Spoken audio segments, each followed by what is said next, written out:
Hello, mga kamaster, maraming salamat po sa lahat ng tumatangkilik ng Number 1 Supreme Warrior. Paki-follow and subscribe mga master para sa mga susunod pang mga kabanata. Number 1 Supreme Warrior. Kabanata 3941. Nang sabihin niya iyon, may masayang ngiti sa labi si Brock habang umaasang nakatingin kay Jack. Akala niya ay manginig sa takot ang mga langgam na iyon pagkatapos niyang sabihin iyon. Iyon ang paborito niyang ekspresyon. Gusto niya ang hitsura ng mga nasa ilalim niya. Gustong-gusto niya kung paano sila mapupuno ng takot kapag napagtanto nila na ang kanilang kapalaran ay nasa kanyang mga kamay. Ang mga ekspresyong iyon ay nagbigay sa kanya ng kasiyahan. Sa kasamaang palad, pagkatapos ng mahabang panahon na paghihintay, si Jack ay hindi nagpakita ng anumang emosyon maliban sa pagtaas ng kanyang kilay at isang hitsura ng realisasyon. Natigilan si Brock. Matapang lang ba talaga ang lalaking iyon o may sira sa ulo niya? Nilinaw na ni Brock ang mga bagay-bagay, ngunit mukhang kalmado pa rin ang lalaking iyon na parang walang kinalaman sa kanya.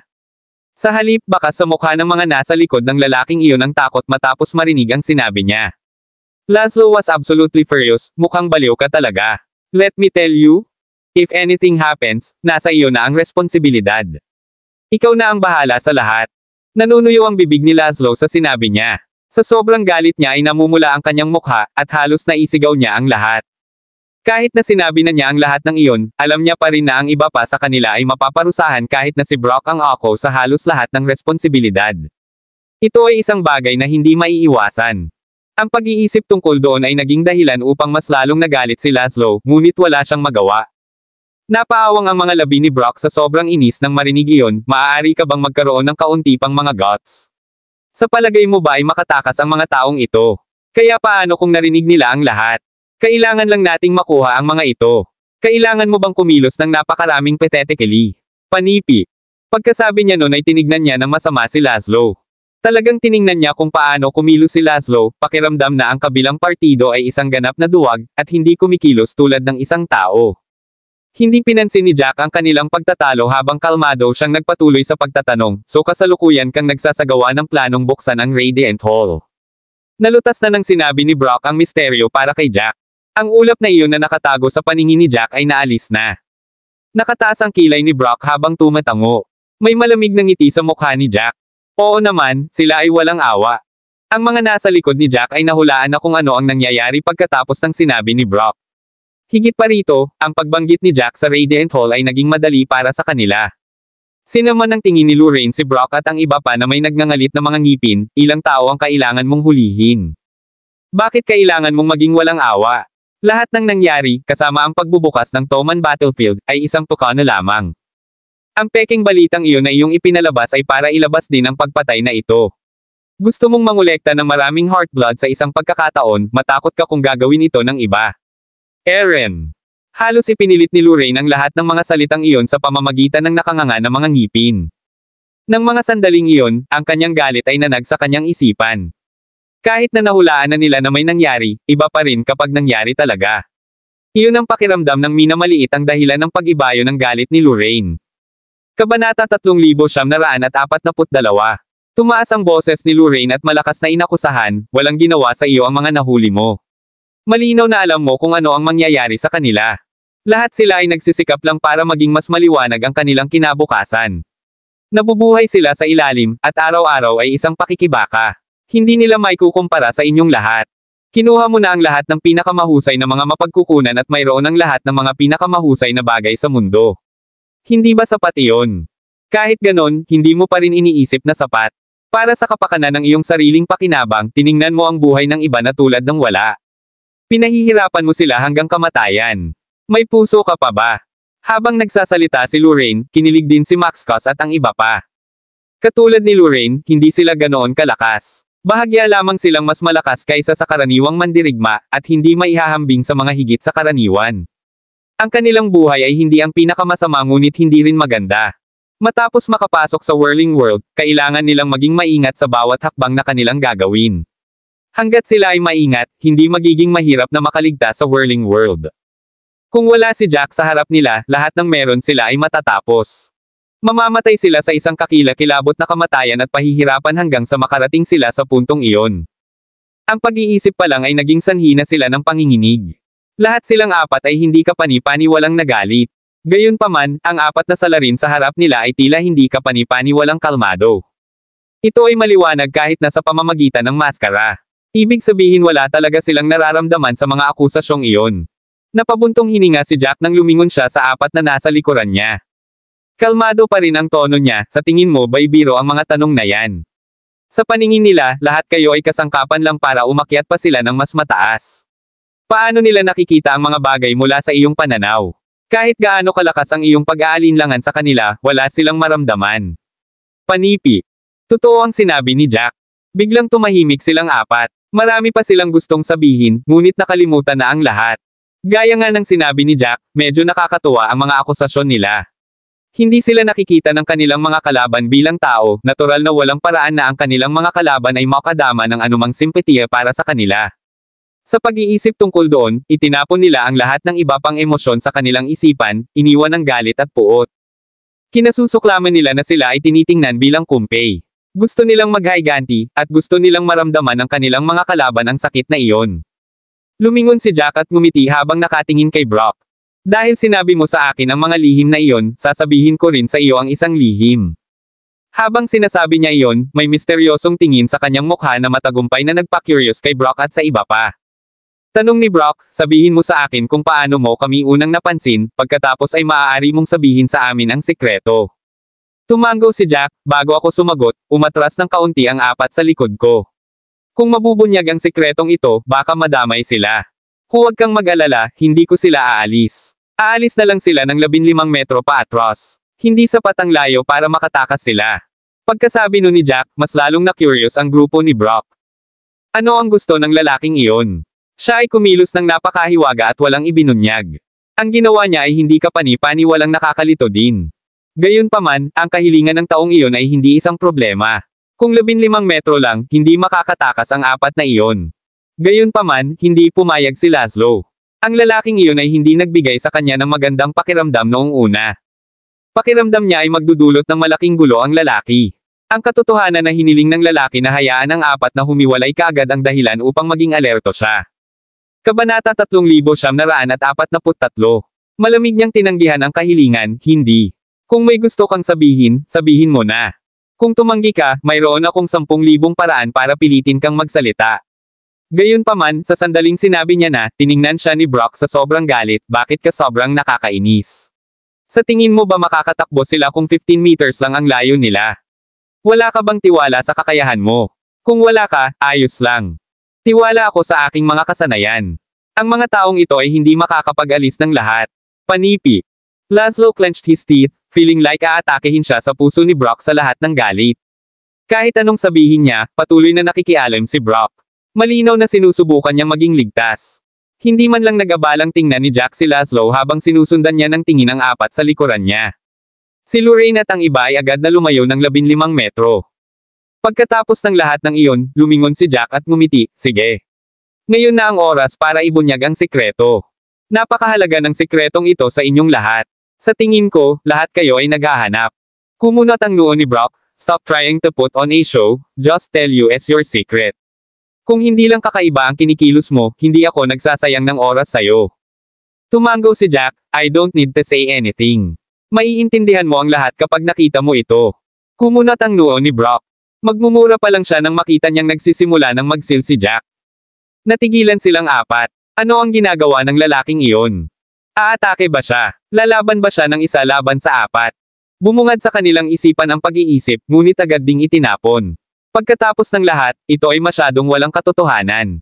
Sino siya sa akala niya? Isang mandirigma sa tuktok. Habang iniisip nila kung ano ang ginagawa ni Jack, isang itim na singsing na kasing laki ng palad ang lumitaw sa harap ng lahat. Ang itim na singsing ay may madilim na pulang ron sa paligid nito. Mukhang kakaiba at misteryoso. Ang singsing ay patuloy na umiikot, na tila kaya nitong sirain ang lahat. Nang makita iyon ay natigilan silang apat. Iyon ay dahil hindi sila kapani-paniwalang pamilyar sa singsing na iyon. Malalim na itong nakaukit sa kanilang isipan. Paulit-ulit nilang nakita ang mga larawan. Namutla agad ang mukha ni Brock, at para siyang nakakita ng multo. Nanginginig ang mga labi niya, ikaw si Jack. Ikaw yan Jack. Nang sabihin niya iyon, lubos siyang hindi makapaniwala. Tumangala si Jack at same time na tumango, umamin ito na nagpatigil sa puso ni Brock. No wonder hindi naman nabigla ang taong iyon nang makita sila.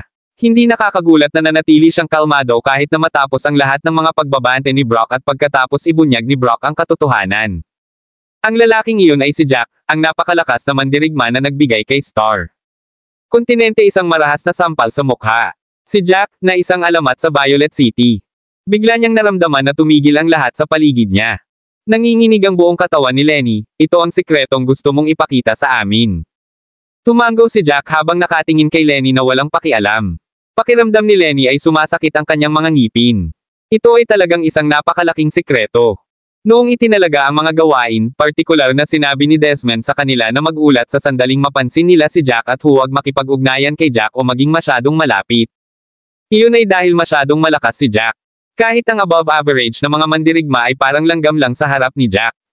Maaari silang patayin ng walang kahirap-hirap. Kabanata 3944. Akala nila, kahit nasa paligid si Jack, makakahanap lang sila ng anumang balita sa huling 2 araw. Iyon ay dahil ilang beses nang lumiit ang Toman battlefield noon. Higit pa rito, tiyak na papatayin ni Jack ang mga demonyong hari na nagiiwan ng ilang mga pahiwatig. Sa pamamagitan nito, mahahanap nila si Jack. Hindi nila inaasahan na magiging malas sila. 14 na oras pa lang sa unang araw, at nagkita na sila ni Jack. Naging close din sila. Halos garantisado ang kanilang kamatayan. Wala pang 10 metro ang layo ng Soulburst Ring sa kanila.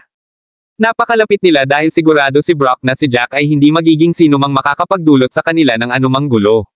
Sa wakas ay napagtanto niya na siya ang hindi katumbas ng oras ni Jack. Hindi gumagalaw ang apat. Siguradong sigurado silang aatake kaagad si Jack sa sandaling may umatras.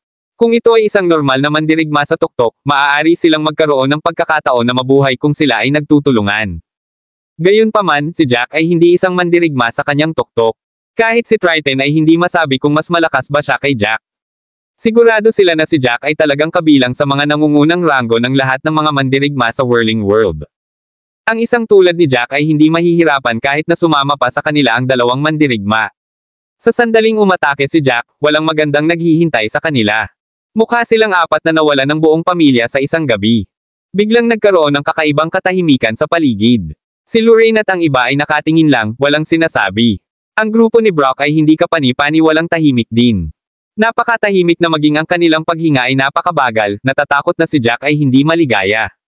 Hindi nagtagal ang kakaibang katahimikan. Si Brock ang unang nawalan ng pasensya, napalunok siya habang nauutal, pwede mo ba akong bitawan? Ipinapangako ko sa iyo, kung hayaan mo akong umalis, hindi ako magbabayad ng isang solong salita tungkol sa iyo. Handa din akong ibigay sa iyo ang aking pagtitipid sa buhay. You can make me do anything. Anything is fine. Hindi na mahalaga ang dignidad sa harap ng pagkawala ng buhay ng isang tao. Walang pakialam si Brock hanggat mabubuhay siya. Ang lahat ng iba pa ay hindi gaanong mahalaga. Naiinis na tumingin si Lenny kay Brock. Tiningnan niya ng masama si Brock. Si Brock ay napakamakasarili. Si Jack ay hindi pa nakapagsalita ng kahit isang pagbabanta, at pinagtaksilan na sila ni Brock. Napaka-despicable niya talaga. Ngumiti si Jack, hindi mo na kailangan pang gawin ang lahat. Hanggat sinabi mo sa akin ang lahat ng iyong mga plano, maaari kitang pakawalan. Sa sandaling sinabi iyon ni Jack, agad na ibinuka ni Brock ang kanyang bibig. Sa sandaling iyon, biglang sinampal ni Laszlo si Brock sa mukha, na ikinagulat ng lahat ng naroon. Maging si Jack ay napataas ang kilay sa nakita. Nagulat si Brock bilang hinawakan niya ang kaliwang bahagi ng mukha niya. Sinaktan ba talaga siya ni Laszlo? Sinampal niya talaga siya sa mukha.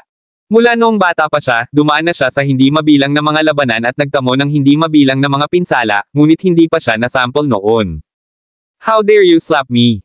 Nanlaki ang mga mata ni Brock kaya malapit nang lumabas sa kanilang mga saksakan. Naningkit ang mga mata ni Laszlo, you deserve it.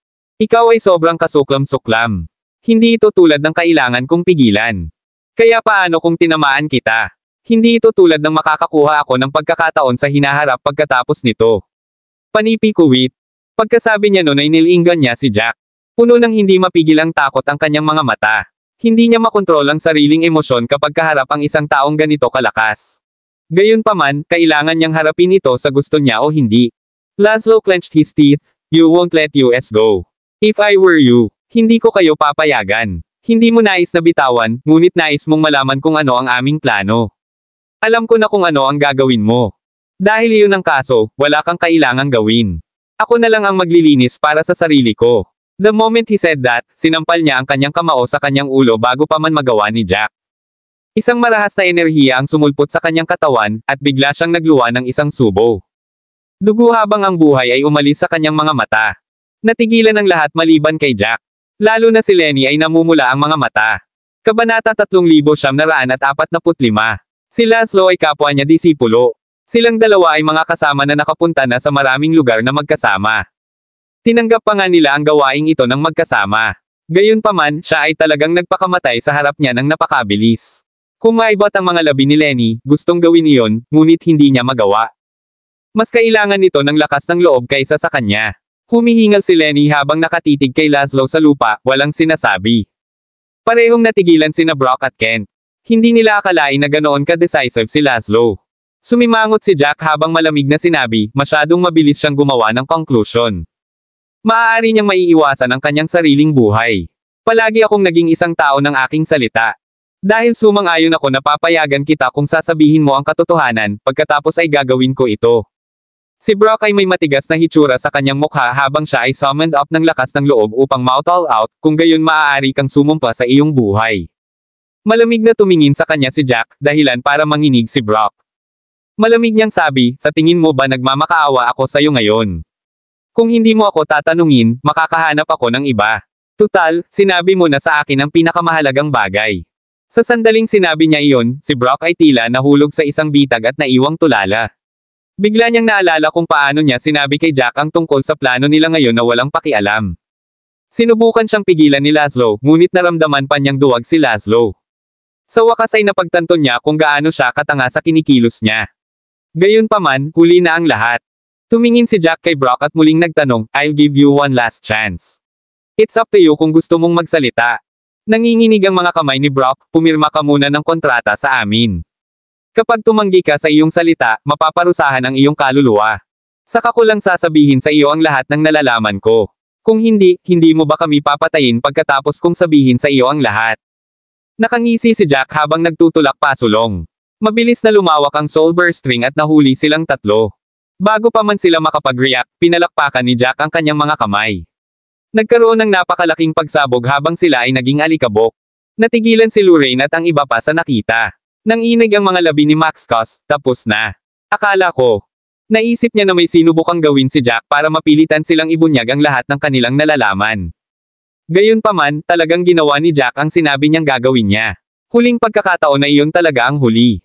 Sinubukan ni Brock na makipag-ayos muli, at si Jack ay hindi nag-atubiling umatake. Lumunok si Lorraine habang lumalapit kay Jack, hinahayaan mo silang mamatay ng ganon-ganon lang. Hindi ba't masyadong mabait iyon sa kanila? Napakaraming tanong ang nasa isip ni Lorraine. Hindi niya alam kung bakit mabilis na umatake si Jack. Pakiramdam niya ay dapat lang silang patayin ni Jack pagkatapos makakuha ng impormasyon mula sa kanila. Naintindihan ni Jack ang iniisip ni Lorraine. Napaawang ang mga labi niya habang sinabi ko sa kanya na ito na ang huling pagkakataon nila, at sinubukan pa rin niyang makipagtawaran. Sa tingin mo, gaano ba kapagkakatiwalaan ang isang taong ganoon? Higit pa rito, kailangan ko pa ring i-verify ang anumang sasabihin nila. Sa halip, mas mabuting huwag na lang makinig at alamin ang katotohanan sa ibang paraan. Kabanata 3946. Sa likod ng isang dalampasigan ng graba ay isang maliit na kuweba na kasya ang 5 hanggang 6 na tao. Puno na ang kuweba ng mga sandaling iyon. Umupo si Jack malapit sa pasukan, at may hawak siyang maliit na hanay. Tinitigan niya ito ng malapitan. Ang array ay kay Kent. Niyakap niya ito ng mahigpit sa buong panahon, kahit sa kamatayan. Nagpasya si Jack na kunin ito para tingnan nang makita niya ito. Sa sandaling iyon, ang berdeng lugar na nasa hanay ay naging pula. 7 pa rin ang bilang nito. Tiningnan ito ni Jack ng matagal, ngunit wala siyang maisip. Gayunpaman, naramdaman niyang dapat itong magpahiwatig ng isang bagay na mahalaga. Kung hindi, hindi ito mahawakan ni Kent ng mahigpit. Sa sandaling iyon, narinig ang boses ni Max Cos, mukhang array, pero hindi ko alam kung para saan iyon. Bahagyang tumango si Jack, ganoon din ang pakiramdam niya, kung ginagamit nila ito dito, dapat may kinalaman ito sa kanilang gawain. Tumingin si Lorraine na nakakunot ang noo, magagamit kaya ito para matukoy ang kanilang lokasyon. Inaalam ko ang numero sa itaas ay tandaan kung ilan ang kanilang nakuha. Panipi. Biglang nanghuhula si Lorraine, ngunit narinig ito ni Jack. Biglang tumangala si Jack na may seryosong ekspresyon. Pagkaraan ng mahabang panahon, nagpasya siyang sirain ang hanay na iyon. Kung talagang magagamit ito upang matukoy ang lokasyon ng isang tao, kung gayon ang array ay magiging parang isang aparato sa pagsubaybay kung patuloy niyang dinadala ito. Sa isang kuweba sa gitna ng Toman battlefield, 4 na tao ang tumingin sa Vermilion Toon Formation na may matigas na mukha at hindi kumukurap na mga mata. Ngayon lang nila nasaksihan ang isang pulang bitik na nawawala. Nangangahulugan ito na may nasira ng isang maliit na hanay. Desmond clenched his fist. It has to be him. Tama ako, nasa loob talaga siya. Napakurap si Pascal. Desmond, sigurado ka ba?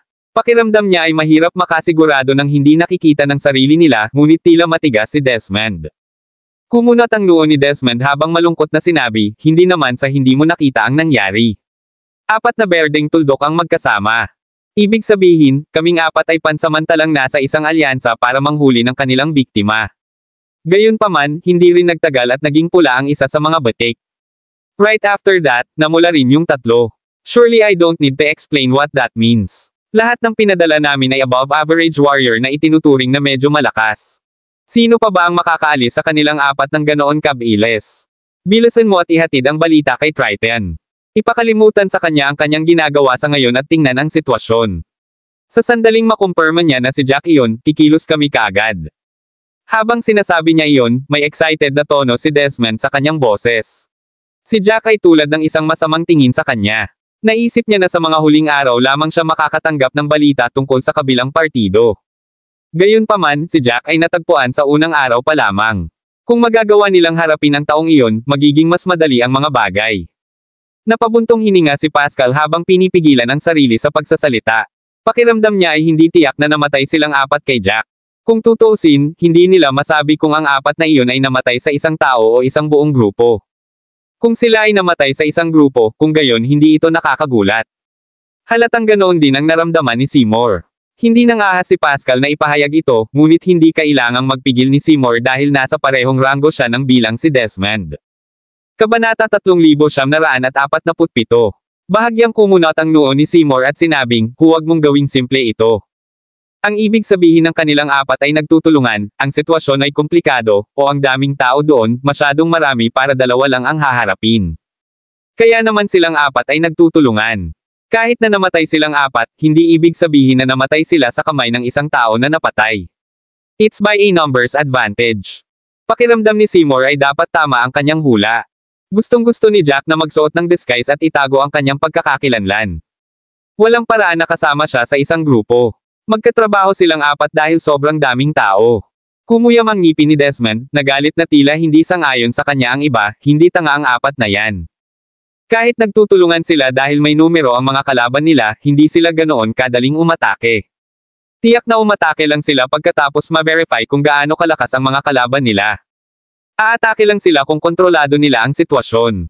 Pero, namatay silang 4 sa huli. Ibig sabihin, may lumitaw na hindi makontrol. Sino kaya ang taong iyon? Pakiramdam ko ay si Jack lang ang akma sa paglalarawang iyon. Pagkasabi niya nun, seryosong tumingin si Desmond sa 3. Nang makita niyang hindi sila sumang-ayon sa kanya, naiinip na naglakad si Desmond sa paligid. Bakit lahat kayo hindi naniniwala sa akin? I assure you, tama ang hula ko. Dapat ay nagpakita siya. Siguradong siya iyon. Napabuntong hininga si Seymour at umiling, masyado kang nahuhumaling kay Jack. Nakakawala na. Desmond clenched ang kanyang mga ngipin, hindi ako nahuhumaling, lahat kayo ay kinukuha lamang ito ng masyadong gaanong. Maliman ang hula ko, wala tayong dahilan para ipagwalang bahala ito. Magkaroon lamang ng isang tao na pumunta upang tumingin sa ngayon. Hayaan ang isang solong clue sleep. Panipi. Habang si Desmond ay sabik na sinusubukang paalisan ang kanyang mga tauhan, si Jack ay nagkakaroon ng matinding talakayan. Nangako si Jack sa grupo ni Max Cos na hahayaan niya sila basta't itinatago nila ang kanyang sikreto. Laking pasasalamat ng grupo ni Max Cos, ngunit hindi sila agad umalis. Sa halip, nagsimula sila ng isang matinding talakayan kay Lorraine, na nasa kanilang antas. Emosyonal na sinabi ni Max Cos, kailangan kong ipakalat ang bagay na ito kahit saan. Kailangan kong malaman ng lahat kung gaano kalupit ang mga walang hiya at kasuklam-suklam na lalaki na iyon. Kailangan kong tiyakin na mabibigo ang kanilang mga plano. Magtutulungan tayo laban sa kanila at babayaran sila. Maliban kay Jack, masiglang tumango ang lahat. Ang mga salitang iyon ay talagang nagpasigla sa kanilang espiritu. Sariwa pa rin sa kanilang isipan ang lahat ng nangyari kanina. Alam nila na sila ay nakikita bilang mga hayop na maaaring katayin anumang oras. Ang mga mandirigmang iyon na nakatayo sa tuktok ay gustong pisilin ang bawat pulgada ng halaga mula sa kanilang mga katawan. Ang katotohanan ang naging sanhi ng kanilang galit. Tiyak na hindi sila malapit sa antas ng mga nasa tuktok, at hinding-hindi sasaktan ang mga taong iyon ng normal, ngunit hindi ito nangangahulugan na hahayaan nila ang kanilang mga sarili na mapatay. Kung ang lahat ng mga regular na mandirigma ay nagtutulungan, hindi sila maaaring maliitin. Sisiguraduhin nilang magbabayad ang mga taong iyon. Ipapakita nila na ang mga regular na mandirigma ay hindi papayag na sila ay katayin. Mukhang emosyonal si Lorraine. Mariin niyang ikinuyom ang kanyang mga kamao, ang mga taong iyon ay may pukana, at ginagamit kami bilang mga stepping stone. Hindi namin hahayaang mangyari iyon. Tiyak na mahilig silang mangarap. Sa pagkakataong ito, kailangan nating lahat na magtulungan para turuan sila ng isang hindi malilimutang aral. Kabanata 3948. Matagal silang apat bago nagsalita si Jack. Mahinahong sabi niya, sige. 2 oras na ang nakakalipas. Bilisan mo na ang pag-alis. Kung talagang ginamit ang array na iyon para tukuyin ang mga lokasyon, nalantad na ang lugar na ito. Hahanapin nila tayo kung magpapatuloy tayo rito. Tumango naman silang apat. Nagpapasalamat ang grupo ni Maxcos bago umalis kay Jack. Bago siya umalis, naisip na ni Maxcos kung paano ipakalat ang balita. Pinangarap pa niya ang isang kinabukasan kapag ang lahat ay nagtutulungan laban sa mga mandirigma sa tuktok. Tila ito ay magiging isang marilag na tanawin. Si Maxcos at ang iba ay nagbigay ng transmission array kay Lorraine bago sila umalis. Sa ganoong paraan, may paparating nila ang anumang balita na mayroon sila. Pumili ng direksyon sina Jack at Lorraine para sumulong. Mabilis na lumipas ang oras, at isang araw ang lumipas sa isang iglap. Sa mga huling sandali ng araw na iyon, sina Jack at Lorraine ay napapaligiran ng magulong espasyo. Hindi na nagulat ang dalawa dahil alam na nila ang mga patakaran. Sa paglipas ng mga araw, ang Toman battlefield ay lumiliit ng kalahati. Sa mga huling sandali ng araw, ang bawat kalahok na nasa espasyo pa rin na mawawala ay teleport sa ibang lugar. Kapag naging matatag muli ang espasyo, magbabago ang lahat ng nasa harapan nila. Sila ay nasa malawak na kapatagan noon, at sila ay inilipat sa isang masukal na kagubatan. Mayroong hindi kapani-paniwalang malalaking puno na hindi alam ang pinagmulan sa paligid, at ang mga dahon ay nakaharang sa sikat ng araw. Ikalawang araw na. Sa tingin mo ba may makikita tayong kakaibang demonyo? Mahinahong tanong ni Jack. Umiling si Lorraine. Mahirap maging tiyak sa anumang bagay. Para kay Jack, masyadong mahina ang berde at pulang-pula na mga demonyo para abalahin ni Jack. Ito ay sapat na mabuti upang iwanan ang mga demonyong iyon kay Lorraine. Nag-uusap silang dalawa habang umuusad. Higit sa lahat, si Lorraine ang nagsasalita, at paminsan-minsan ay sinasagot lang ni Jack. Ang dalawa sa kanila ay umabant ng 6 na oras pa. Biglang may naisip si Lorraine habang nagtatanong, Jack, matagal ko nang kausap si Maxcos at ang iba pa, pero never kang nagsabi ng kahit ano the whole time. Parang hindi ka talaga approve sa pinag-uusapan natin. Matagal nang iniisip iyon ni Lorraine. Nang si Maxcos at ang iba ay nag-uusap tungkol sa lahat, binigyang pansin ni Lorraine ang mga reaksyon ni Jack. Napansin niyang nanatiling kalmado si Jack kahit ano pa ang sabihin nila, at may nakita pa siyang bakas ng hindi pagkakasundo sa mga mata ni Jack. Napabuntong hininga si Jack nang lumingon siya kay Lorraine, hindi naman sa hindi ako sumasang-ayon, sadyang lahat kayo ay nag-iisip ng mga bagay-bagay sa napakasimpleng paraan. Ano ang ibig mong sabihin? Sa palagay mo ba ang pangwakas na mga resulta ay hindi magiging katulad ng inaasahan natin? Panipi.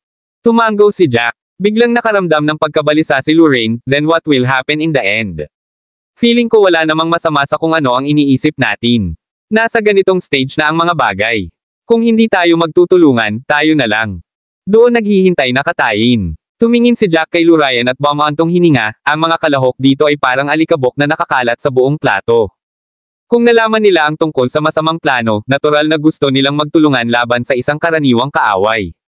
Hanggat may nagtitipon sa lahat, sila ay magtutulungan. Gayunpaman, wala sa inyo ang may anumang relasyon sa isa't isa. Hanggat ang isang tao ay gumagamit lamang ng kaunting plano, pagkatapos ang mga bagay ay babalik sa normal. Hindi talaga maintindihan ni Lorraine. Gusto pa sana niyang magtanong nang may lumabas na bundle ng apoy sa tabi ng tenga niya. May nag-relay ng impormasyon sa kanya.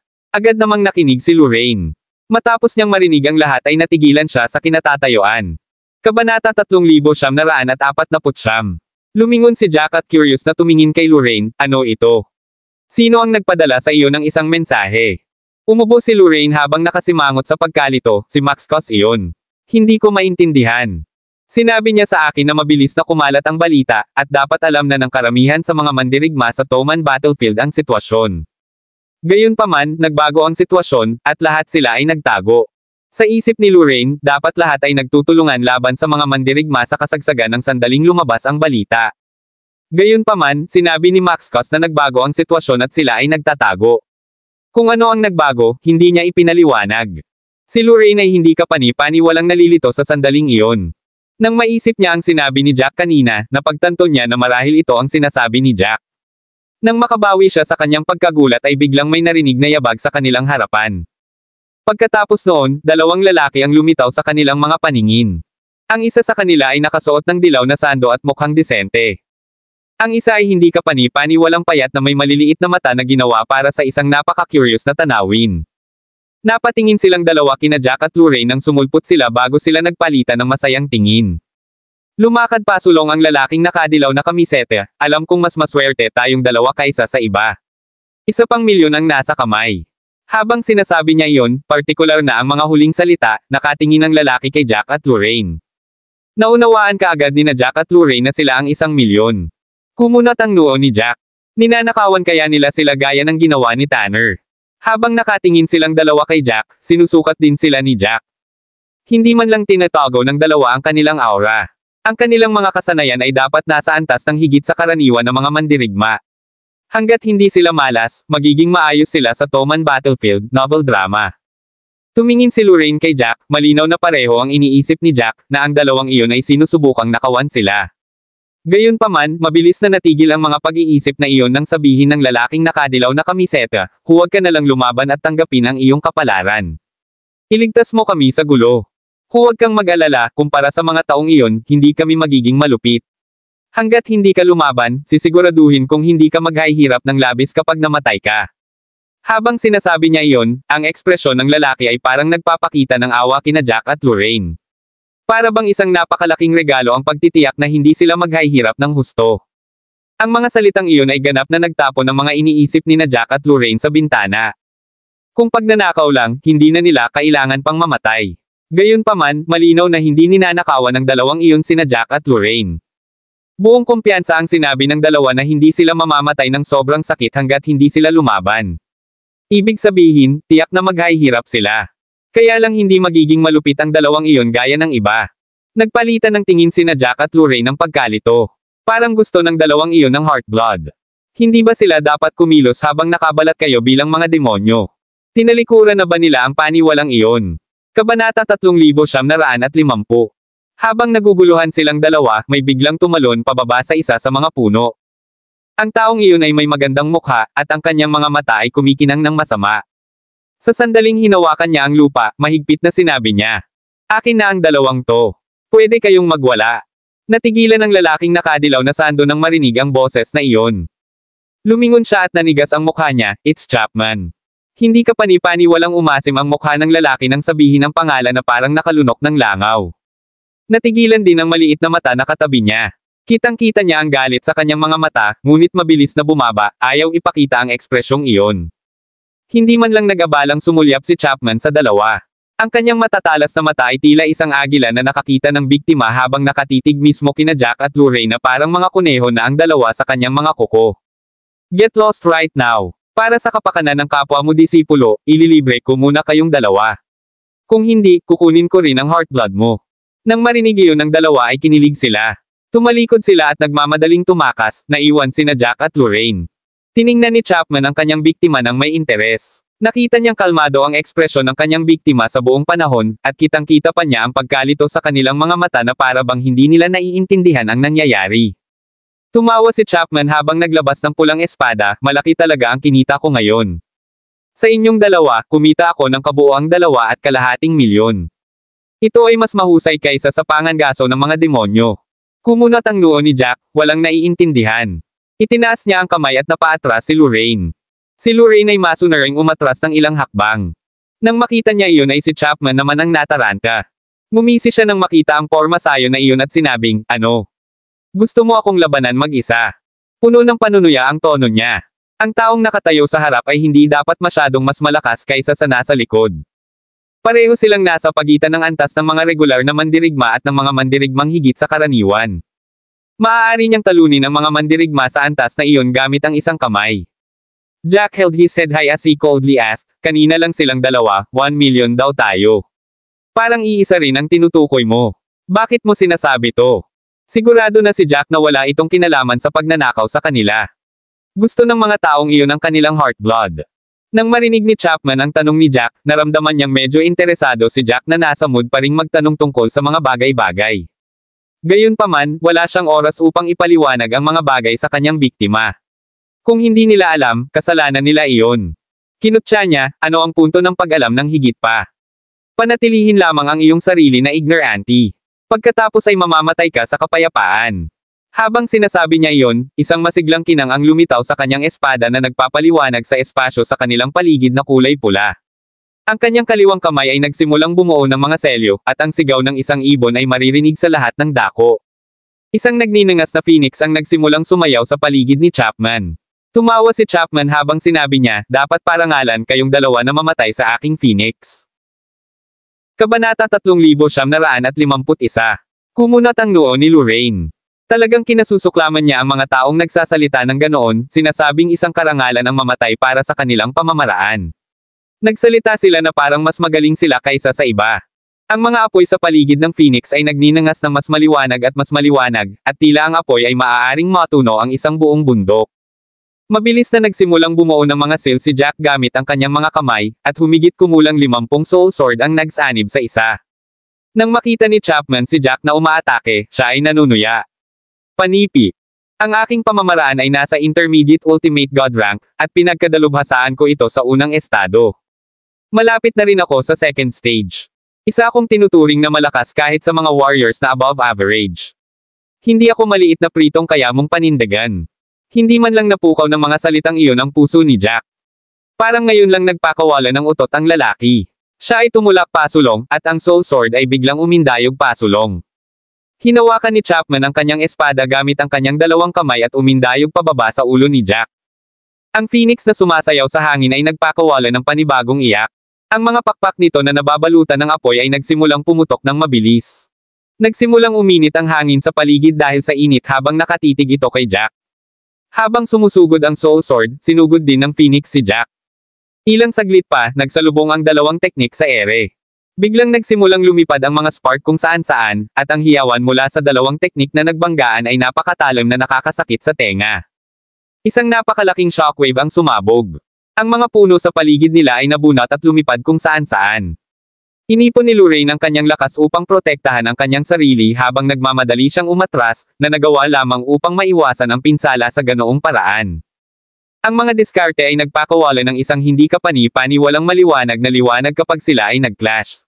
Hindi ito tumagal ng ganoon katagal bago kumalat ang liwanag, at gayon din ang nagninangas na phoenix. Tanging ang soul sword ang natitira, na sinisingil pa rin si Chapman ng papatay. Nanlaki ang mga mata ni Chapman sa hindi makapaniwala. Gayunpaman, hindi lang siya umasa sa kanyang swerte para makarating sa kinaroroonan niya. Siya ay dumaan sa hindi mabilang na mga labanan, at ang kanyang katawan ay nag-react bago pa man magawa ng kanyang mga iniisip. Mabilis siyang umatras habang pilit na inaalis ang kulay abong espada na iyon. Sa kasamaang palad, minamaliit niya ang bilis ng espada. Paatras pa lang siya ng 2 hakbang nang maabyutin siya ng espada. Ipinatawag niya ang kanyang tunay na enerhiya upang protektahan ang kanyang sarili, ngunit ang enerhiya ay gumuho na parang papel laban sa espada. Hindi man lang ito nakahawak ng kalahating segundo bago ito tinusok ng soul sword. Sa sumunod na segundo, tumagos ang espada sa katawan ni Chapman. Ang isang alon ng sakit mula sa kaluluwa ay agad na pumuno sa kanyang katawan, at si Chapman ay naramdaman na ang kanyang kaluluwa ay nahulog sa isang palayok ng kumukulong mantika. Ang sakit ay naging sanhi ng pagkawala ng kanyang katinoan nang bumagsak siya sa lupa at sumigaw sa hapdi. Kinokontrol ni Jack ang kapangyarihan ng soul sword, at hindi niya nasira ang kaluluwa ni Chapman ng ganoon kabilis. Hinayaan niyang unti-unting kainin nito ang kanyang kaluluwa, hinayaan siyang maramdaman ang sakit. Ang sigaw ng paghihirap ni Chapman ay malinaw na narinig ni Lorraine. Hindi yun ang unang beses na narinig ni Lorraine ang mga iyak na ito, ngunit sa bawat pagkakataon, ang mga pag-iyak na iyon ay nagiging sanhi ng panginginig ni Lorraine. Masyado lang silang matinis. Hindi niya akalain na makakaranas siya ng sakit. Mula sa iyak ng iba. Nakatayo lang si Jack sa gilid habang nakatingin kay Chapman na namilipit sa lupa. Lumipas ang 5 minuto, at sa wakas na control na ni Jack ang kapangyarihan ng Destroying the Void. Matapos mawala ang sakit, dahan-daang nagising si Chapman. Nanginginig pa rin ang buo niyang katawan, at ang kanyang mukha ay ganap na mapatla habang hinihingal. Tinakpin ng malamig na pawis niya ang kanyang paningin, at ang kaninang mayabang na kilos ay tuluyan nang nawala. Sa sandaling iyon, si Chapman ay parang asong nahulog sa tubig. Kabanata 3952. Dahan-daang naglakad si Jack sa kanya, malamig na nakatingin sa kanya habang sinasabi, "Maaari mo bang sagutin ang mga tanong ko ngayon?" Hindi man lang nagbago ang tono ni Jack nang magsalita siya, flat ang emosyon niya tulad ng dati. Para kay Chapman, gayunpaman, ibang-iba ang tunog nito. Si Jack ay parang isang masamang multo na diretso mula sa impyerno, humahagulgol sa kanyang mga tainga, at siya ay nanginag. Maging ang kanyang paghinga ay huminto. "Ano? Ayaw mo bang sagutin ako?" Mahinahong sabi ni Jack nang hindi siya sumagot. Naninigas ang buong katawan ni Chapman habang dahan-daang tumangala sa kanya na may gulat at takot. "Anong gusto mong itanong? Kung sasagutin kita, ililibre mo ba ako?" Tumawa si Jack at mahinahong sinabi, "Kung hindi mo ako sasagutin, gagawin ko sa iyo kung ano ang balak mong gawin sa amin. Kung sasagutin mo ako, gagawin kong mabilis ang mga bagay-bagay para sa iyo." I bet it felt quite good now. Gusto mo bang subukan ulit? Sa sobrang takot ni Chapman ay nanginig ang buong katawan. Ang pakiramdam na iyon ay parang nahulog siya sa impyerno, at hindi iyon isang bagay na gusto niyang maramdaman muli. Mas masahol pa sa kamatayan ang pakiramdam nito. Natahimik siya. Kung tutuusin, kahit sumagot siya, mamamatay siya sa huli. Ang kamatayan ay kasing malupit sa mata ni Chapman. Mayroon pa siyang magandang kinabukasan. Ayaw niyang mamatay ng ganito, novel drama. Bigla siyang tumangala at summoned up ang kanyang katapangan para sumigaw ng malinaw na mukhang isang tao na may average na kasanayan. "Kung ikaw ay talagang napakalakas, why did you disguise yourself?" Kung hindi nag-disguise ang taong iyon, hindi sana haantong sa ganito si Chapman. Iniisip pa lang niya na parang may mali sa kanya. Malinaw na ginawa niya ang tamang desisyon sa bawat hakbang. Ginawa niya. Sigurado na walang mga problema, ngunit ang taong ito ay nagsuot ng disguise na nakulong sa kanya. Naririnig ang kanyang tanong, si Jack ay sumigaw, "Dahil tiningnan mo ang buhay ng iba tulad nito ay wala, dapat mong isipin kung paano ang iyong buhay ay titingnan ng iba na tulad din. Kanina, sinabi mo nakikita ka sa aming dalawa ng 250 milyon. Ibig sabihin gumamit ka na ng malupit na paraan para makapatay ng iba bago ito. Isipin mo muna ang ginawa mo bago ito magsalita." Napangisi si Chapman. Kahit sa estado niya ngayon, pinanatili niya ang pride niya. Hinawakan niya ang kanyang ulo at sinabing, "Iba ako sa mga ilalim na feeder. Mula noong bata pa ako, ang aking mga talento ay walang pantay. Bihira akong makilala ang sinumang maaaring tumayo sa akin. Kahit na sa whirling world, ako ay isang mas mataas na average na mandirigma. Hindi nila ako maihahambing." Panipi. Sa tuwing nakakarinig siya ng mga katulad na salita, nararamdaman ni Lorraine ang kanyang tiyan. Kung wala lang siya sa tabi ni Jack, ilang beses na siyang sumugod para sampelan ang taong iyon.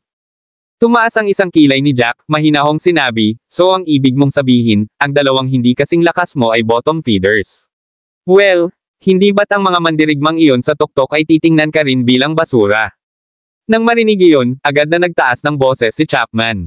Hindi yun pareho. Kahit na ang mga mandirigma sa tuktok ay hindi makikita ang isang tulad ko bilang basura. Ang mga talagang basura ay ang mga regular na mandirigma. Napailing si Jack sa sobrang inis. Ang lalaking ito ay hindi makikinig sa dahilan. Maliban sa sarili niyang mga salita, hindi siya nakikinig sa iba. Dahil iyon ang kaso, ayaw ni Jack na mag-aksaya ng oras sa taong iyon.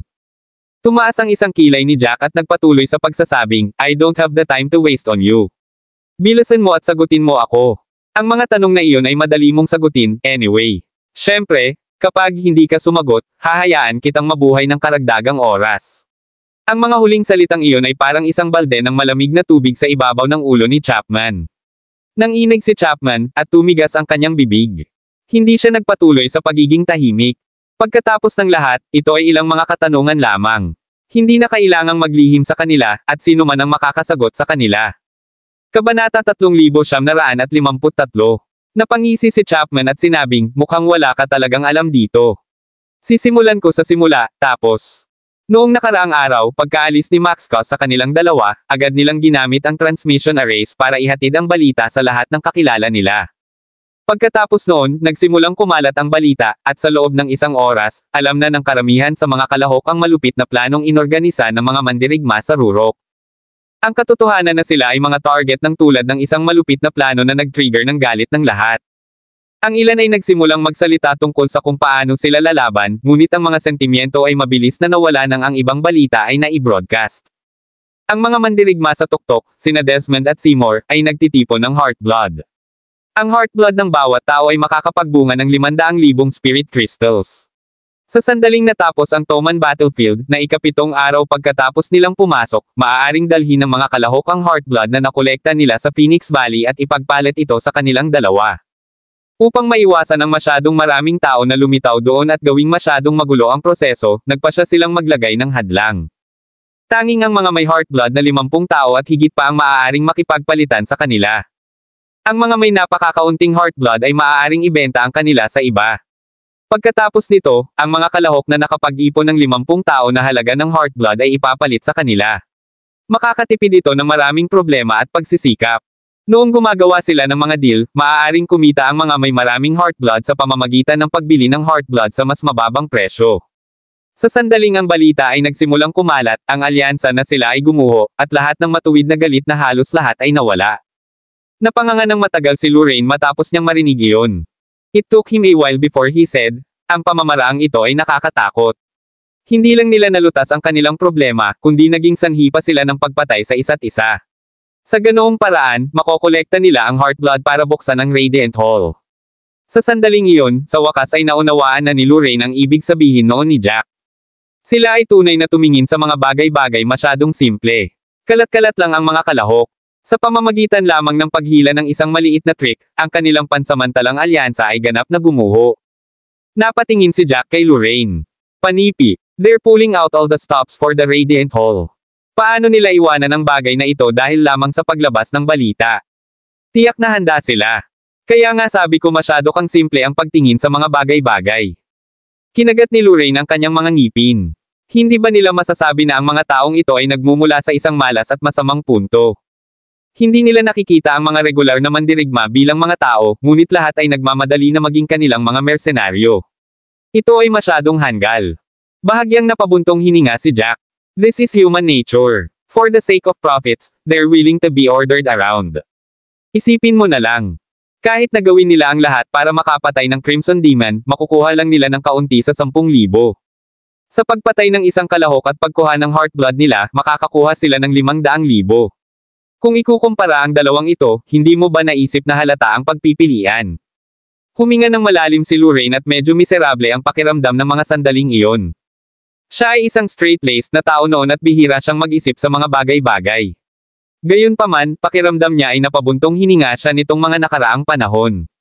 Parang buntong hininga lang ang nailabas niya sa lahat ng gusto niyang sabihin. Wala man lang siyang magawa. Wala siyang mababago. Ang mga taong iyon ay pinangunahan ng ilong dahil sa intriga ng mga kita. Kahit na naihayag na sa kanilang lahat ang katotohanan, ang mga taong iyon ay handa pa ring makipaglaro. Walang kwenta ang sasabihin sa huli. Ang tanging nagawa ni Lorraine ay ang manood. Kabanata 3954. Tinapik ni Jack ang balikat ni Lorraine. Walang kwenta ang pag-iisip ng sobra. Asahan na lang natin. Tama. Nag-anunsyo pa sila ng bagong gawain, bulong ni Chapman, nanlaki ang mga mata. Kilala mo ba si Jack? Natigilan si Jack nang marinig ang pangalan niya.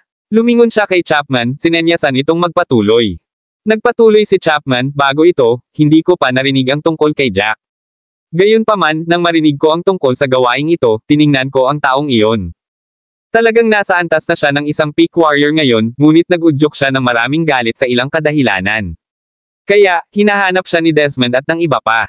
Nang marinig nila ang tungkol sa napakalaking gantimpala, may ilan na tuwang-tuwa. Nagsimula silang tumingin-tingin sa paligid na parang mga manok na walang ulo, ngunit naaliw ako lalo na tulad nila. Kung ang mga mandirigma sa tuktok ay hindi mahanap si Jack, sa tingin ba nila ay magagawa nila? Higit pa rito, si Jack ay isang mandirigma na rin sa tuktok. Sa sandaling mahanap nila si Jack at matuklasan niya, sila ay mamamatay sa isang mas masamang kamatayan kaysa sa iba. Pagkasabi nun, tumawa pa siya ng sardan. Kakaiba ang itsura ni Lorraine nang lumingon siya kay Jack, kitang-kita ang iba't ibang emosyon sa kanyang mga mata. Halatang may pinaplano siya. Sa sandaling iyon, naramdaman ni Lorraine na siya ay medyo nakakatuwa. Bago ito, may kumpiyansa pa siyang inaliw si Jack, na sinasabi na ang mga mandirigma sa tuktok ay walang gagawin kay Jack. Kung tutuusin, wala silang sama ng loob sa isa't isa. Kahit na gusto nilang harapin Jack, kailangan nilang magbayad ng isang presyo. Kung tutuusin, hindi naman mahina si Jack. Gayunpaman, ang mga taong iyon ay talagang sapat na matapang na magbigay ng isang gawain upang hanapin ang kinaroroonan ni Jack. Halata naman na hindi nila hinahanap si Jack para magtimpla at makipag-chat sa kanya. Nais nilang palayasin siya. Hindi maiwasang magtanong ni Lorraine, bakit? Bakit nila ginagawa ito? Ikaw lang. Sinaktan mo lang ang Star Continent. Wala itong kinalaman sa mga mandirigma mula sa ibang kontinente. Gayunpaman, nilunok ni Lorraine ang lahat dahil naroon ang iba. Gayunpaman, kahit na hindi niya natapos, alam ni Jack kung ano ang gusto niyang sabihin. Tumaas ang isang kilay ni Jack at sinabing, napakaraming mapagkukunan sa tuktok. Ang isa pang tao ay nangangahulugan ng isa pang bahagi na aalisin. Higit pa rito, ako ay isang hindi kilalang variable. Malamang na tiningnan na nila ang aking background sa panahong ito. Iba ako sa kanilang lahat, wala akong kahanga-hangang background na sumusuporta sa akin. Sa paning nila, I'm just a lone wolf. Kahit patayin nila ako, wala sinamang kahihanatnan, kaya bakit hindi sila? Si Chapman ay nasa lupa pa rin, ngunit hindi nag-abala si Jack na ibaba ang kanyang boses. Malinaw na narinig niya ang lahat, at bigla niyang naramdaman na parang may mali. Naglibot ang kanyang tingin sa kabuuan, at pagkaraan ng mahabang panahon, namamaos siyang bamulong, ikaw ba? Jack. Lumingon si Jack at mahinahong tumingin sa kanya. Congratulations, tama ka. May isang bundok sa gitna ng Toman Battlefield patungo sa Timog Kanluran. Ang bundok ay tinawag na Sky Ridge Mountain. Sa sandaling iyon, may ilang mga mandirigma sa itim at puti na uniforme sa bundok. Isang maikling mandirigma ang sumugod sa tuktok, sumaludo sa nasa harap niya. Kami ay tumingin sa ito at natagpuan wala sa lahat.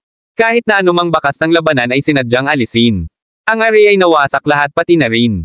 Kabanata 3955. Pumikit si Triton, at baka sa mukha niya ang galit. Walang kwenta kang basura, ni hindi mo magawa ang ganito ng maayos. Kahit na nabura na ito, tiyak na may natitira pang mga bakas. Ayaw kong maniwala na wala. Kung wala kang mahanap, ano pa ang silbi ng pagkakaroon mo? Agad na napayuko ang maikling mandirigma sa takot. Triton, please calm down. Magpapadala pa ako ng ilang lalaki para tingnan ito. Siguradong may hahanapin sila. Kumunat ang noo ni Triton at sumimangot, then bilasan up and go. If you can't find anything, it's on your heads. Agad namang nagdahilan ang maikling mandirigma. Ang mga lalaki sa likod ni Triton ay lahat ay nagsisikap na gawin ang kanilang mga sarili na tila mas maliit, nag-aalala na sila ang magiging malas na tao sa sandaling iyon. Kinagat ni Triton ang kanyang mga ngipin at tensyonado. Walang kwenta kang basura, ni hindi mo masabi kung si Jack ba o hindi. Maghintay ka lang, Jack. Naglakas loob kang ipahiya ang Star Continent sa publiko, at sisiguraduhin kung babayaran mo iyon ng 1,000 beses. Sisiguraduhin kung pagsisihan mo ang buhay mo. Ang kanyang mga kamao ay mahigpit na nakakuyom, at ang kanyang tunay na enerhiya ay kumuulo. Pag-urong ng kanyang kamao, isang malakas na pagsabog ang narinig habang ang isang napakalaking bato sa tuktok ng bundok ay naging alikabok. Sa isang hindi kilalang distansya mula sa lugar na iyon, sumulong si Jack sa isang matatag na bilis kasama si Lorraine. Mas tahimik si Lorraine this time. Nakakunot ang noo niya at parang may iniisip. Si Jack ay hindi nagpakita ng labis na emosyon sa buong panahon. Kahit na marinig ang tungkol sa gawaing iyon, nanatiling kalmado si Jack na parang walang kinalaman sa kanya. Pagtingin kay Jack, hindi alam ni Lorraine ang sasabihin. Masyado lang siyang kalmado. Pagkaraan ng mahabang panahon, hindi na napigilan ni Lorraine ang pagtatanong, Jack, hindi ka ba nag-aalala? Kung sakaling umatake ka at may makapansin sa iyo at maglalabas ng balita, malalaman ng mga iyon kung nasaan ka. Magpapadala sila ng maraming tao para hulihin ka. Tumango si Jack. At, sa tingin mo ba hahayaan ko lang silang makuha ako ng ganoon kadali? Dahil naglakas loob silang maglabas ng gawaing ito, sila na ang magdadala ng kahihinatnan. Nanlaki ang mata ni Lorraine. Anong kahihinatnan? Jack, may naisip ka bang plano? Dahan daw ang tumango si Jack. Ako ang gumagalaw sa dilim ngayon. Masyado silang nagpaplano at nag-isyema. Natural na magagawa ko rin yun. Kung ikukumpara sa kanila, mas madali akong gumalaw. Biglang naging interesado si Lorraine. Kanina ay gulo-gulo na ang isip niya, nag-aalalang baka mauwi sa kanilang dalawa na tahimik na parang daga. Sinusubukan niyang mag-isip ng isang plano para labanan din ang lahat ng ito, ngunit masyado siyang diretso sa pag-iisip ng anuman. Sa pagkakataong iyon, natuwa siya nang marinig ang sinabi ni Jack. Nang gusto niyang magtanong tungkol dito, bigla silang nakarinig ng ingay mula sa malayo. Parang may umiiyak. Natigilan si Lorraine. Simula nang pumasok siya sa Whirling World, wala na siyang narinig na umiiyak. Pagkatapos ng lahat, ang mga luha ay walang halaga sa isang lugar na tulad nito.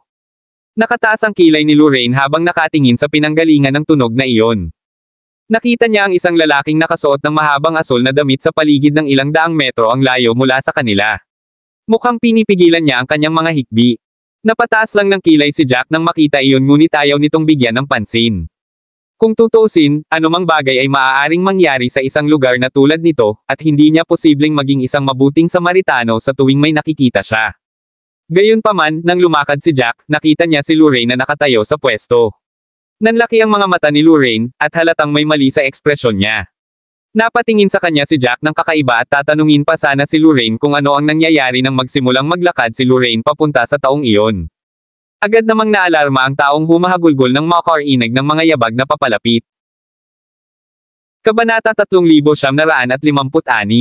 Napansin ni Jack kung gaano kapula at namamaga ang mga mata ng lalaki nang iangat ng lalaki ang kanyang ulo, at ang kanyang buhok ay medyo magulo. Halatang naapektuhan siya ng husto sa isang bagay. Nang makita ng taong iyon kung sino ang papalapit, nanlaki ang mga mata niya habang tuwang-tuwa siyang sumigaw, "Lorraine! Ikaw pala, hindi ka ba pumasok sa Violet City? Bakit ka nandito?" Nang marinig iyon ni Jack, napagtanto niya kung bakit sumugod si Lorraine sa lalaki, magkakilala sila. From the tone, parang galing sila sa iisang clan. Malinaw na wala sa mood si Lorraine na alalahanin ang mga lumang panahon.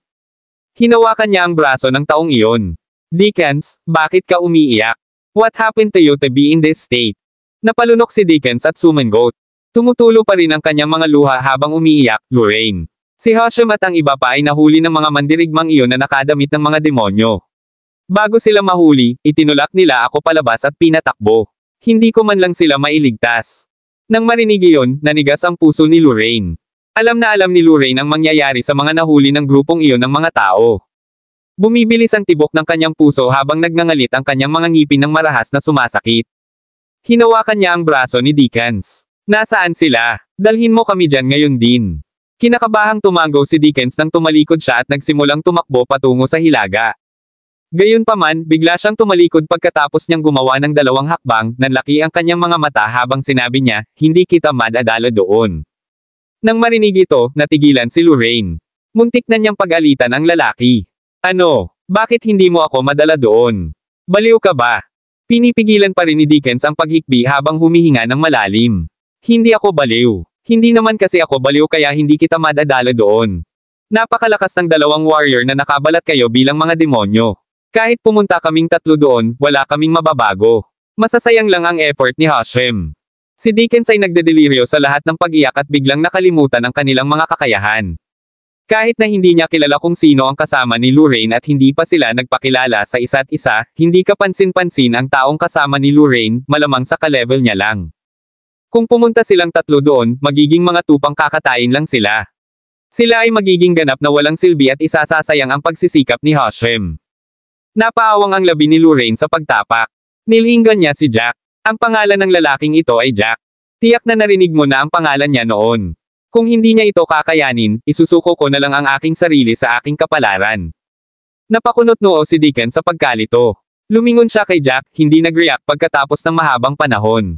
Sa sobrang pananabik ni Lorraine ay hinampis niya ang likod ni Dickens. "May sira ba ulo mo? Siya si Jack. Tiyak na narinig mo na ang pangalan niya."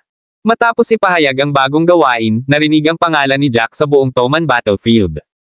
Kahit na ang mga hindi nakarinig tungkol kay Jack ay nalaman ang tungkol sa kanya.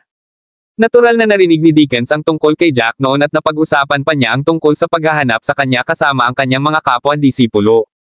Kung natagpuan nila siya, ang mga gantimpala ay hindi kapani-pani walang kaakit-akit. Siguradong natokso si Dickens. Gayunpaman, napag-usapan lang nila ito noong panahong iyon. Si Jack ay isang mandirigma na nakatayo sa tuktok. Sa dami ng na-advertise ng bagong gawain, malamang nalaman niya ang tungkol dito. Maliban kung may mali sa ulo ni Jack, o kung sila ay hindi kapani-paniwalang mapalad, hindi kailanman magkakaroon ng pagkakataon si Dickens. Kabanata 3957. Hindi nag-react si Dickens dahil hindi niya inaasahan na makikilala niya si Jack. Nang banggitin ni Lorraine ang kanyang pangalan, hindi man lang itinali ni Dickens ang pangalan sa mandirigmang iyon sa tuktok. Matapos ulitin ni Lorraine ang kanyang sarili, sa wakas ay tumugon si Dickens. Nanlaki bigla ang mga mata niya, at muntik na itong lumabas sa mga saksakan nila. Nilinggan niya si Lorraine. Siya ang mandirigma sa tuktok, Jack. Tumango si Lorraine. Sa pagkakataong iyon ay sabik siya na tila lalabas na ang usok sa kanyang ulo. Wala siya sa mood na abalahin ang sorpresa ni Dickens. Hinampis niya ang braso ni Dickens. Bilisan mo at manguna ka. Si Dickens ay may mukhang hindi makapaniwala, ngunit sa kung ano ang mga bagay, hindi siya nang ahas na ipagpaliban ang mga bagay kahit na hindi siya naniniwala, lalo na sa maalab na tingin sa mukha ni Lorraine. Pagkatapos ng lahat, ang oras ay ang kakanyahan. Kung sila ay sapat na mabilis, mailigtas nila ang kanilang mga kapwa alagad. Sa sandaling iyon, mga 2 kilometro ang layo, ang mga kapwa disipulo ni Dickens, kabilang si Hashem, ay itinali ng isang espesyal na lubad. Napahagi silang tatlo sa lupa, at mukhang nasa masamang kalagayan. Punit-punit ang damit nila, bogbog ang mukha. Si Hashem ang pinakamalubhang na sugatan. Ang kanyang mukha ay mapatla, at ang kanyang mga labi ay may bahid ng dugo. Gayunpaman, sa kabila ng kanyang mga sugat, naitaas niya ng bahagya ang kanyang ulo habang nakatitig sa dalawa na naghubad ng kanilang disguise. Itinapon ni Tegan ang berdeng maskara ng demonyo sa kanyang kamay habang siya ay nanunuya. Sinipa niya si Hashem, dahilan para gumulong si Hashem ng ilang beses sa lupa. Matigas ang ulo mo talaga. Ano? Kahit may mga bagay-bagay, pinipilit mo pa ring tumayo laban sa amin. Bibigyan kita ng payo, hindi ka dapat kumapit sa Pag-asa. Wala nang saysay ang pag-aaway mo, ang gagawin lang nito ay hayaan kang magsalita ng ilang salita pa. Marahas na umubo si Hashem dahil sa impact, at natagalan siya bago siya nakabawi. Tumanggi siyang aminin ang pagkatalo. Ang kanyang nakababatang disipulo, si Kellen, ay nakatali rin. Si Kellen ay mas matulungin. Kung tutuusin, alam niyang walang saysay ang pakikipaglaban sa puntong iyon.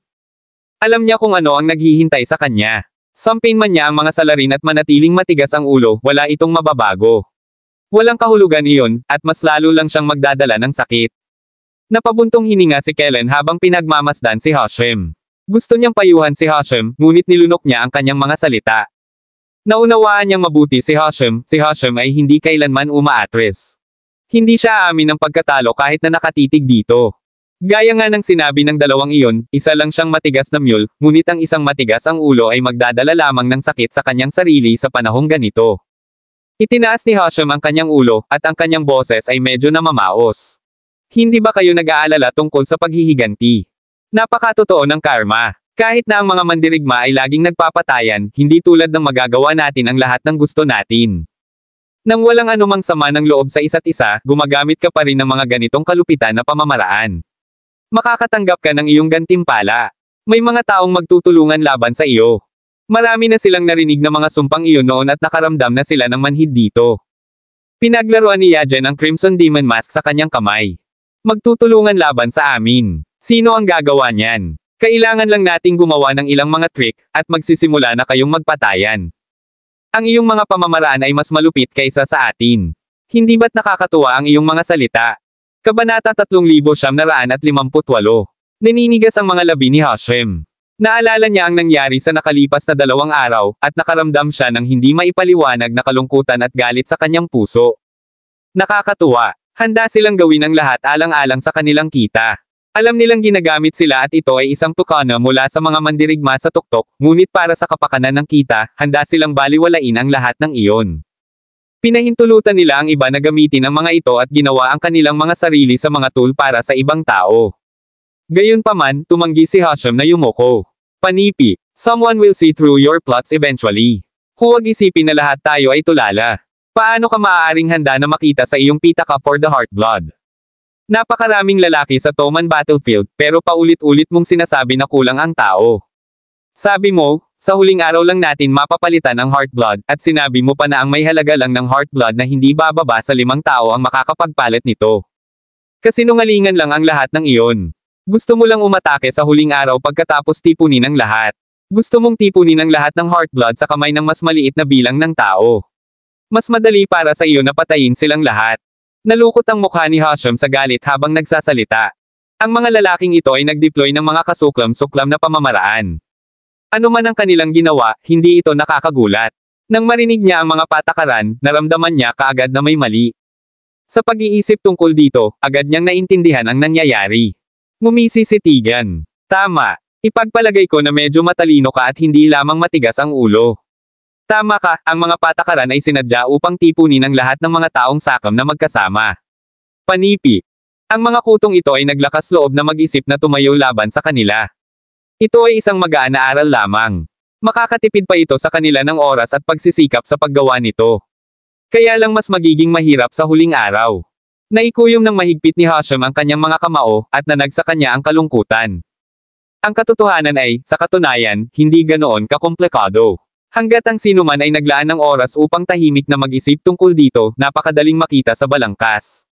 Gayunpaman, karamihan sa mga tao ay nahuhumaling sa mga potensyal na gantimpala na maaari nilang makuha at hindi naisip na may maliman.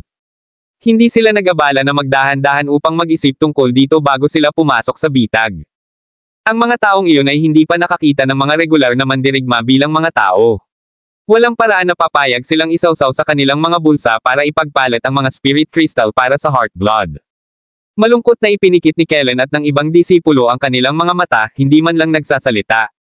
Nadama nila na ang mga regular na mandirigma ay tulad ng mga circus monkey sa mga mandirigma sa tuktok, ngunit ang mga regular na mandirigma ay tila handang tanggapin ito. Kahit na isiniwalat nila ang katotohanan, marami ang handang pumasok dito. Wala silang magagawa sa puntong iyon. Nang makita ni Tegan ang kanilang mga hitsura ng kalungkutan, hindi niya napigilan ang sarili na matawa. Wala naman kayong pagkakaisa una sa lahat. Nakalimutan mo ang bawat isa sa sandaling mayroong isang bagay sa harap mo. Sa palagay mo may magagawa ka ba sa pamamagitan ng pagsasama-sama? Hindi mo rin may save ang iyong sarili, hayaan mong lumaban muli. What's the point of feeling sad? Mababago ba nito ang naghihintay sa inyong tatlo? Siyempre gagawin. Biglang narinig mula sa malayo ang boses ni Lorraine. Sabay na natigilan silang lima habang nakatingin sa pinanggalingan ng tunog. May nakita silang tatlong figure na mabilis na papalapit. Malamig ang mukha ni Lorraine habang galit na nakatitig kay Tegan at Yajen. Para siyang ligaw na lobo na nagalit, handang sugurin at kagatin silang dalawa. Natigilan si Tegan. Pagtingin, silang tatlo ay parang katamtaman ang husay. Sinusubukan ba nilang iligtas ang kanilang mga kasama? Sa pag-iisip tungkol doon, hindi na napigilan ni Tegan na tumawa ulit. Sinubukan bang iligtas ng tatlong ito ang kanilang mga kaibigan? Ang mga kawawang kaluluwa ay malamang na hindi alam na sila ay nananaginip. Nang marinig ng grupo ni Hashim ang boses, nagpalitan sila ng pagtataka na tingin sa isa't isa, sa tingin nila. Nagkamali ng narinig. Nang makita nila kung sino iyon ay napagtanto nilang hindi pala. Si Lorraine pala ang humiwalay sa kanila pagkapasok sa Violet City. Maging si Dickens, na nakatakas, ay naroon kasama ang isang hindi kilalang estranghero. Kabanata 3959. Gayunpaman, ang kanilang pagtuon ay hindi sa estranghero sa lahat. Sa pagkakataong iyon, nalungkot silang tatlo. Sa sobrang galit nila ay hindi nila alam ang sasabihin. Nababaliw ka na ba? Sigaw ni Hashim. Nagawa mong makatakas, kaya bakit ka naglalakad patungo sa iyong kapahamakan? Ang dalawang iyon ay wala sa kanyang antas ng lakas. Kahit na ang kanyang sarili ay nagtatrabaho kasama ang kanyang dalawang kapwa-disipulo, hindi sila naging katapat ng dalawang mandirigmang iyon na higit sa karaniwan, lalo pa sina Lorraine at Dickens.